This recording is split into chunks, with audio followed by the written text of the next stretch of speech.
Something feels wrong with the job market right now. People are getting fired all over the place. Not just people who weren't doing their jobs. Not just people working for companies that were obviously failing. Good workers, experienced workers, people who thought they had stable careers. One day, they're answering emails, sitting in meetings, finishing projects, and planning what they're going to do over the weekend. The next day, somebody from management schedules a meeting, and suddenly their entire life changes. That's the scary part about having a job today. You can do everything right and still lose it. For years, Americans were taught a simple formula: work hard, be reliable, stay loyal, build experience, move up. Eventually, you'll have some security. But that promise doesn't feel very convincing anymore. Companies don't necessarily reward loyalty with loyalty. You can give a corporation years of your life and still become an expense somebody decides needs to disappear. And the language surrounding layoffs makes the whole thing feel even colder. Restructuring, optimization, efficiency, realignment, cost reduction. Your entire livelihood gets reduced to corporate vocabulary. But behind those words is a person going home wondering how they're going to pay the rent. That's what gets forgotten. Getting fired isn't just a career problem. It's a life problem. Your paycheck stops, but your bills don't. The rent still comes. The groceries still have to be bought. The phone bill still arrives. The electricity still needs to stay on. The car payment doesn't care that your company reorganized your department. And when everything already costs too much, losing your income can turn into an emergency very quickly. Then you have to find another job. And that's where another nightmare begins. You start sending applications. Nothing. You rewrite your resume. Nothing. You apply for jobs you're perfectly qualified for. Nothing. You apply for jobs you're overqualified for. Still nothing. You start wondering whether anybody is actually reading these applications. Weeks go by, then months, and suddenly you're not thinking about your career anymore. You're thinking about survival. You're looking at your bank account differently. You're canceling subscriptions. You're eating cheaper food. You're putting things off. You're telling people you're doing fine when you're absolutely terrified. Meanwhile, the people who still have jobs are watching all of this happen. They see empty desks. They see coworkers disappear. They see departments getting smaller. And they understand the message. Don't get too comfortable. That creates a completely different workplace. People aren't thinking about building a career.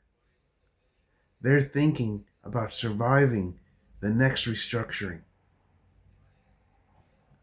Every unexpected meeting feels suspicious. Every email from management feels different. Every rumor spreads through the office. Nobody wants to be the next person carrying a cardboard box out the door. And when somebody does get fired, their work doesn't always disappear. It gets handed to the people who remain. Now you're doing your job and part of somebody else's job. Then another person leaves. More responsibilities. Same paycheck. You're exhausted, but complaining feels dangerous because you know there are people outside the company desperate to take your position. So you keep going. You stay late. You answer the emails. You take on another assignment. You tell everyone you're happy to help. And somewhere inside, you're wondering, am I next? That's not job security. That's workplace anxiety disguised as employment. And AI has added another layer to the fear. Workers are watching companies become obsessed with automation, productivity, and doing more with fewer people. Even when AI isn't directly replacing someone's job, coworkers understand what companies are trying to accomplish. Reduce costs, increase output, need fewer people. So now employees aren't only competing with other applicants, they're wondering whether their position will exist at all. And maybe that's why the relationship between workers and employers is changing. People are starting to realize that a company is not a family. A corporation can call employees a family all day long, but families don't usually eliminate your position because somebody needs to improve next quarter's numbers. Workers remember that, especially younger workers. They've watched parents get laid off. They've watched coworkers get fired. They've watched companies cut people and then ask the remaining employees to work harder. And then corporations wonder why nobody believes in company loyalty anymore. Why would they? Loyalty has to work both ways. You can't demand that employees dedicate their lives to an organization while reminding them that they can be replaced tomorrow. Maybe that's one of the biggest changes happening in American work. People are emotionally separating themselves from their jobs. They're realizing this company doesn't own me. This job isn't my identity. This title isn't who I am. It, and maybe giving your entire life to a corporation isn't the accomplishment we were told it was. Because when the layoffs come, the company keeps moving. The emails keep moving. The meetings continue. Someone else gets your responsibilities. Your name disappears from the company directory.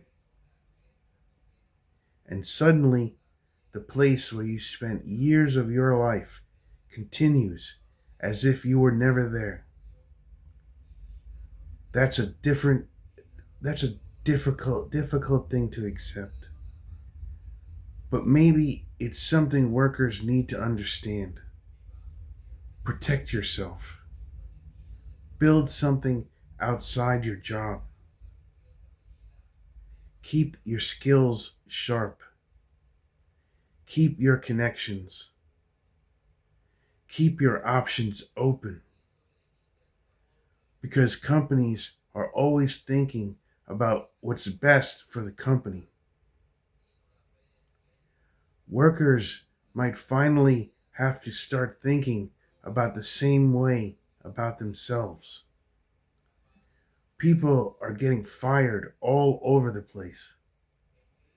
And the lesson isn't that nobody should work. The lesson is that nobody should confuse employment with security.